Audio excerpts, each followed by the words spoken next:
우리에게 부활절에 주시는 말씀인데요, 참 힘든 사람들이 있었어요. 왜냐하면 자기가 따르던 예수님이 지금 십자가에 죽으신 거예요. 그래갖고 너무 실망이 되는 거예요. 너무 허탈한 거예요. 너무 마음이 혼란스러운 거예요. 그래서 마음의 힘든 가운데 터벅터벅 걸어가고 있었던 사람들이 있었는데요, 그 사람들에게 길을 가고 있는 동안에 이런저런 얘기를 하고 또 디스커스하고 이러면서 왜 이런 일이 일어났지, 왜 우리의 예수님은 죽으신 거야, 그러면서 슬퍼하고 그런 가운데 걸어가고 있는데 예수님은 부활하셨잖아요. 그래서 부활하셔가지고 그 슬퍼하고 낙심하고 있는 사람들에게 찾아갔어요. 그래서 가까이 이르러 점점 그 가까이 가셔가지고, 그리고 그들과 함께 길을 걸어가시는 거예요. 동행하시고. 그런데 그 예수님을 알아보지 못하는 거예요. 부활하신 예수님을 알아보지 못하는데 그들의 눈이 가리워져 있어서 그인 줄 알아보지 못하거늘, 그런데 예수님께서 그들에게 말씀하시는 거예요. 그들에게 이르시되, 그리고 너희가 무슨 얘기를 하고 있었느냐, 그 대화를 아시고 함께 그 얘기를 하시려고 주고받는 이야기가 뭐냐 이렇게 물어보신 거예요. 그래서 두 사람이 슬픕니다. 우리는 괴롭습니다. 우리 인생이 이렇게 이제 실패했습니다. 나는 이제 앞으로 어떻게 살면 좋아요? 힘들고 아프고 병들고 가난하고 너무나 괴롭습니다. 나 어떻게 살아갈지 몰라요. 이런 사람들에게 예수님이 찾아오신 거예요. 부활하신 예수님은 자신이 부활하셨기 때문에 나는 부활했다 하고 떠나버리신 게 아니라 내가 부활했다는 것을 못 믿는 사람들에게 자신이 부활했다는 것을 가르쳐 주시기 위해서 찾아오시는 거예요. 부활신앙을 가지고 예수 잘 믿는 사람들만 찾아오시는 게 아니라 부활을 잘 못 믿겠다, 죽은 사람이 어떻게 다시 살아나, 거짓말이야, 나는 못 믿어 하는 그런 사람들에게 예수님이 찾아오시면서 무슨 얘기하고 있니? 나 잘 못 믿겠지. 이렇게 찾아오시는 거예요. 찾아오시면서 그 슬픈 사람들의 마음을 아시고 같이 공감해 주시면서 그 대화에 끼어드시는 거 있죠. 와, 부활하신 예수님은 참 좋으신 분이시네요. 잘 못 믿는 사람들, 더디 믿는 사람들, 슬로우, 마음에 천천히 믿음이 생기는 사람들, 나는 왜 이렇게 안 믿는 거야? 남들은 잘 믿는다 그러는데 나는 잘 안 믿겨져. 답답해. 나는 참 믿으면 좋겠는데 잘 안 믿기는 그런 더디 믿는 사람들도 우리 예수님은 사랑하셔가지고 찾아오시는 거예요. 예수님은 잘 믿는 사람들만 좋아하는 게 아니라 잘 못 믿는 사람들에게도 관심을 가지시고 찾아오시는 거예요. 찾아오셔서 그분이 뭐라고 얘기하시느냐 하면, 모세와 선지자의 글에부터 시작해서 모든 성경에 all the scripture, 성경에 있는 것 전부 다 처음부터 천천히 자세히 자신에 관한 것을 설명해 주셔서 그 설명을 듣고 그 사람들이 우리에게 길에서 말씀해 주실 때에, 성경을 풀어 주실 때에 우리 속에서 마음이 뜨겁게 되었다 이렇게 고백을 하고 있어요. 여러분, 이 두 사람은 더디 믿는, 천천히 믿는, 슬로리 믿는 사람이었는데 그 늦게 믿는 마음을 고치는 방법은 어떻게 한다고요? 마음을 뜨겁게 만들어 주시는 거예요. 여러분, 천천히의 반대말이 뜨겁게인 거 이제 아셨죠? 예. 더디 믿는 사람을 빨리 믿으라 이렇게 얘기하고 싶은데 예수님은 빨리 믿으라 하지 않고 자세히 모든 성경에 모든 선지자들이 했던 말을 처음부터 시작해서 천천히, 갑자기 왔다가 떠나시는 게 아니라 길에서 함께 걸어가시면서, 끝까지 함께 걸어가시면서 대화하시면서 천천히 설명해 주시고 말씀해 주실 때에 그 마음이 뜨거워졌다는 거예요. 여러분, 마음이, 신앙이 천천히 서서히 드는 사람들에게 어떤 방법으로 믿음을 가질 수 있게 하겠습니까? 부활하신 예수님께서 짠, 내가 부활했다. 왜 날 못 믿냐? 나 봐라. 내 옆구리에, 그리고 내 손에 못자국을 봐라. 그렇게 보고 믿으라고. 나 부활했잖아. 나야 나 왜 나를 몰라? 라고 부활하신 예수님을 증거하는 방법을 택하지 아니하시고 보고 믿는 거 말고 보지 않고 믿는 게 더 복되기 때문에 보지 않고 믿도록 하기 위해서 성경에 나와 있는 말씀들을 다 설명을 해 주셔가지고 그래서 자신을 믿게끔 하는 방법으로 부활하신 예수님을 알려주셨다는 거예요. 아니 생각을 해봐라. 다시 산다는 것은 죽어야 다시 사는 거 아니냐. 너희들은 내가 죽었다고 그렇게 걱정을 하고 고민을 하고 인생이 망가졌다 그러고 실패했다 그러고 그러는데 죽어야 다시 사는 거 아니냐. 죽는 게 당연하지. 다시 살려면 다시 살았다는 부활을 믿으려면 내가 죽었다는 것도 너희들이 받아들여야지. 내가 죽었다는 걸 못 받아들이고 벌써 실망하고 망가졌다고 생각하고 실패했다 그러고 그러면 슬픈 표정을 짓고 있으면 어떡하냐. 성경에 보면 고난받는 종, 하나님의 종은 고난을 받고 그 다음에 영광을 받으시는 거야. No cross, no glory 그것도 모르냐. No pain, no gain 그것도 모르냐. 고난 받고 영광을 받으시는 거야. 내가 죽었다고 너무 낙심하지 마. 죽어야 다시 사는 거 이게 원리 아니냐. 그렇게 말씀하시면서 성경을 쫙 풀어주시니까 마음이 뜨거워졌다는 거예요. 성경을 풀어줘야 마음이 뜨거워지네요.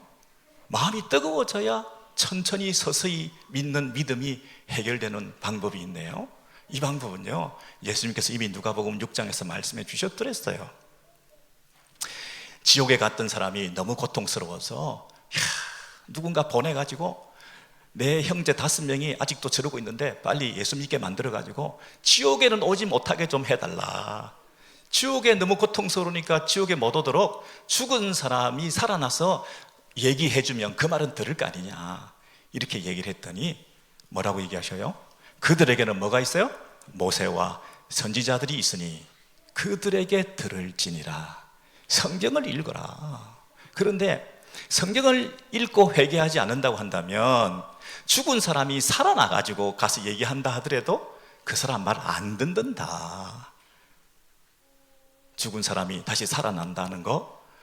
그래서 지옥이 있다 천국이 있다 그런 얘기를 해주는 것보다는 성경에 보면 다 나와 있지 않냐. 성경을 통해서 믿음을 가지게 되는 그 방법으로 지금까지 일해왔기 때문에 기적을 통해서 믿게 하면 그때는 신기하고 놀라워하는데 좀 있으면 끝까지 그 믿음이 갈 수가 없어.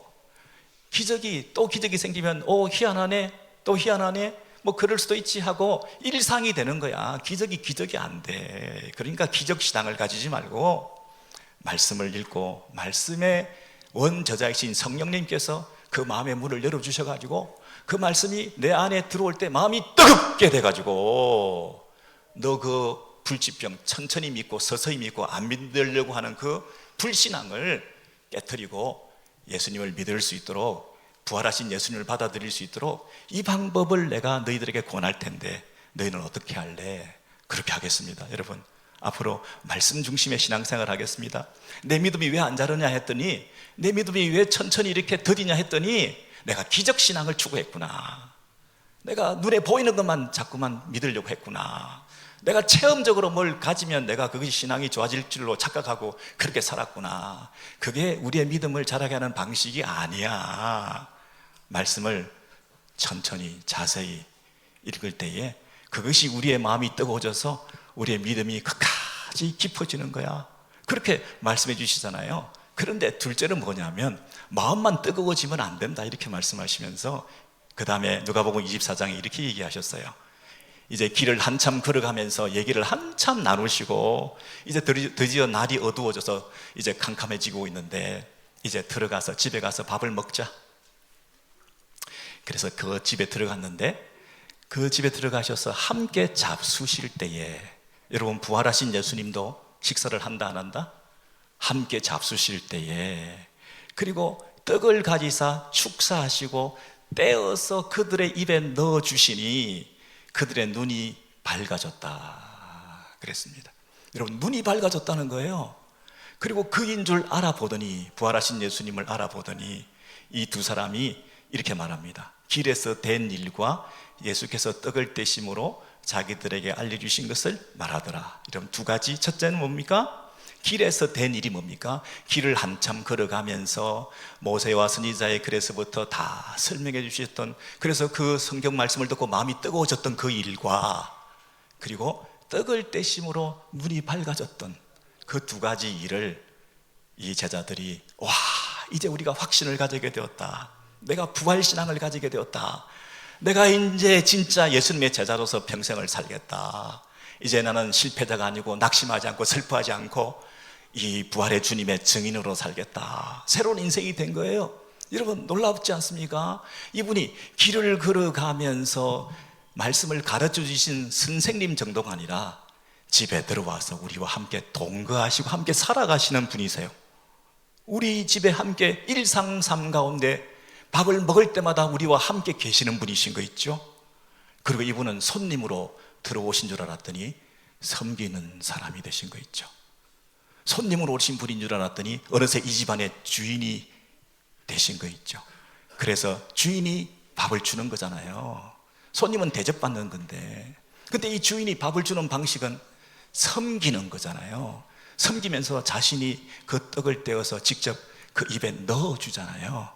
여러분, 떡을 넣어준다는 것은 마치 어린 자녀들에게 어미가 그 입에 넣어주는 생명을 주는 거잖아요. 음식을 준다는 것은 생명을 준다는 거잖아요. This is my body.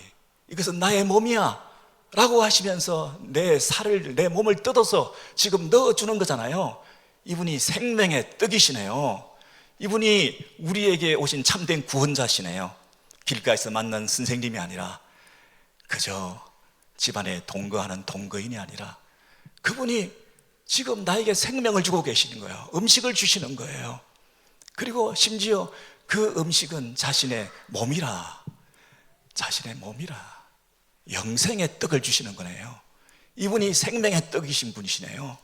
이분이 자신의 몸을 던져서라도 우리에게 구원을 주신 참된 구원자시네요.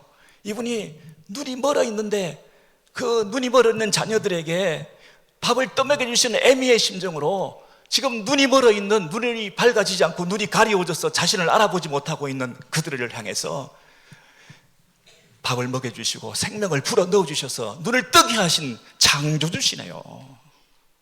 이분이 왜 이런 방식으로 얘기를 할까요? 왜 이런 방식으로 우리에게 떡을 주시면서 눈을 뜨게 하실까요? 왜냐하면 인간의 인류의 비극은 밥 먹으면서 시작했기 때문에 그래요. 창세기 3장 이하에 보시면 아담과 하와가 먹을 때에 너희 눈이 밝아져 하는 이 경고를 부인하고 그것을 따 먹음으로써 진짜 눈이 밝아졌는데, 눈이 밝아졌다는 것이 어떤 의미냐면 하나님과 같이 되어 선과 악을 자기가 기준으로 삼아 이거의 선이다, 이게 악이다, 자기가 하나님이 되어서 인생을 살아갈 수 있는 그런 방식으로 눈이 밝아진 거예요. 잘못 계몽된 거예요. Enlightenment, 계몽 사상이 여기서부터 시작돼가지고 잘못 계몽된 거예요. 눈이 밝아져가지고 이제 기껏 눈이 밝아진 결과로 자기의 수치를 알게 되었는데, 자기가 벗은 줄을 알고 자기가 기껏 한다는 일이 무화과 나무 잎을 엮어 치마로 만들었다는 거예요. 자기의 수치를 스스로 가리는, 자기의 문제를 스스로 해결하는 이 자력 구원의 몸짓이 지금부터 시작된 거예요. 인류의 비극과 문제들을 해결하기 위해서 스스로 내 문제를 스스로 해결하겠다고 하는 이런 방식의 삶을 이제 이 사람이 눈이 밝아져서 시작하게 된 거예요. 여러분, 의학이 발달했습니다. 질병을 고칩니다. 과학이 발달했습니다. 문명이 발달합니다. 여러 가지 기술이 많이 발달해서 우리가 편리한 사회를 살고 있습니다. 그러나 우리는 눈이 가리워져 있잖아요. 하나님 없이 우리끼리 잘 살아보겠다고 한 바벨탑을 쌓는 사건이 결국 멸망하고 말았지 않습니까? 우리의 인류의 비극은 유토피아가 이 땅에 건설될 수 없는데도 불구하고 마치 그것이 가능한 것처럼 지금 살아가고 있지 않습니까?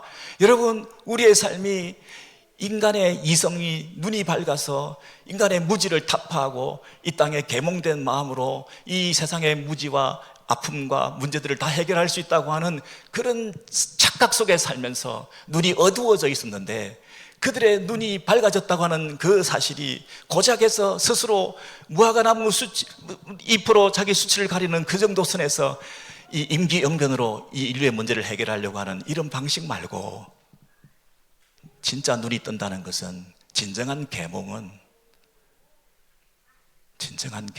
진짜 눈이 뜬다는 것은 이 식탁에서 일어난 인류의 비극을 대신해서 밥 먹을 때에 예수님께서 밥을 먹여주시는 방식으로, 생명을 불어 넣어주시는 방식으로, 내가 떠먹은 거 말고, 내가 이생의 자랑과 안목의 정욕과 세상의 정욕을 따라 내가 먹고 싶은 거 퍼먹은 그 방식으로, 내가 타락해왔던, 눈이 가려졌던 이 방식 말고, 그분께서 주시는 생명으로, 우리가 떠먹는 거 말고 그분이 떠먹여 주시는 방식으로, 눈물어 있는 우리들에게 애비의 심정으로 창조주께서 생명의 떡을 불어 넣어주는 방식으로 우리를 계몽시키셔서 빛을 밝히심으로 우리가 눈이 떠져서 이제 우리가 그인 줄 알고, 우리가 하나님의 자녀가 되는 이 놀라운 새로운 인생을 살아갈 수 있도록 부활의 주 그분께서 지금 우리의 일상 가운데 찾아오셔서 우리가 밥을 먹을 때마다 부활하신 예수님은 길가에도 계시고 우리 밥상머리에도 앉으셔서 우리가 밥을 먹을 때마다 매일의 삶 가운데서 우리가 떡으로만 사는 것이 아니라 하나님 말씀으로 사는 것이다.